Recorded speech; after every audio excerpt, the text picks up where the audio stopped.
অ্যাক্সিডেন্টেও এত মানুষ অকাল মৃত্যু ঘটে না, যেহেতু আমাদের তামাক নিয়ন্ত্রণের আইনের ক্ষেত্রে আইনগুলো সংশোধনের জন্য কঠোর যেন আইনি ব্যবস্থা করা হয়।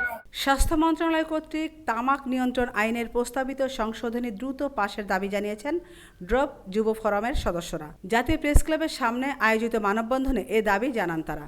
মানববন্ধনে ঢাকা বিশ্ববিদ্যালয়, জগন্নাথ বিশ্ববিদ্যালয়, বিইউপি, ঢাকা কলেজ, সরকারি Bangla college, Khilgaon model college সহ বিভিন্ন শিক্ষা প্রতিষ্ঠানের শতাধিক শিক্ষার্থী উপস্থিত ছিলেন। তামাক কোম্পানির সামাজিক দায়বদ্ধতা কার্যক্রম নিষিদ্ধ করা, ই-সিগারেট বা ইমার্জিং হিটেড টোবাকো প্রোডাক্ট উৎপাদন, ব্যবহার ও বাজারজাতকরণ নিষিদ্ধ করা, তামাক পণ্যের সব প্রকার খুচরা ও খোলা বিক্রয় বন্ধ করা এবং সচিত্র স্বাস্থ্য সতর্কবার্তার আকার 50% থেকে বাড়িয়ে 90% করা সহ গুরুত্বপূর্ণ 6টি প্রস্তাব তুলে ধরে ড্রপ যুব ফোরাম। আমাদের যে উপদেষ্টা পরিষদের যে কমিটিটা, হাই অফিসিয়াল কমিটিটা গঠন করা হয়েছে, সেখানে যাতে আমাদের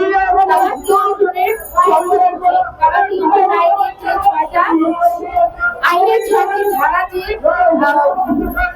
সংশোধনী যেটা সেটা দ্রুত পাস করা হয়, এটাই আমাদের দাবি। প্রতিনিয়ত আমাদের দেশকে ধ্বংস করছে, সেখানে বাংলাদেশের সরকারের এখনই উচিত স্বাস্থ্য মন্ত্রণালয়ের সাথে এই সংশোধনী আইনটি পাশ করে আমাদের দেশের মানুষদেরকে বাঁচতে সাহায্য করা।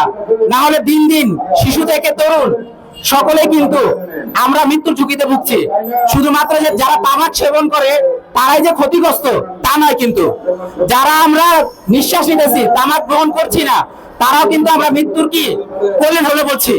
তো সেই ক্ষেত্রে কি এখনই আমাদের এই তামাক আইন সংশোধন করে তার বাস্তবায়ন রূপ দেখার সঠিক সময় এসে গেছে। আমরা চাচ্ছি স্বাস্থ্য মন্ত্রণালয় কর্তৃক তামাক নিয়ন্ত্রিত আইন সংশোধনীর মাধ্যমে খুচরা খোলা বিক্রির প্রতি নজর দিতে হবে এবং এটা বন্ধ করতে হবে।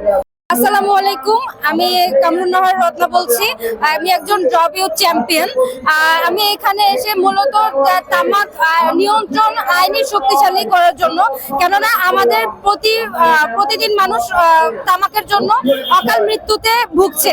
রোড অ্যাক্সিডেন্টেও এত মানুষ অকাল মৃত্যু ঘটে না, যেহেতু আমাদের তামাক নিয়ন্ত্রণের আইনের ক্ষেত্রে আইনগুলো সংশোধনের জন্য কঠোর যেন আইনি ব্যবস্থা করা হয়। আমিনা ইসলাম, আজকের সংবাদ।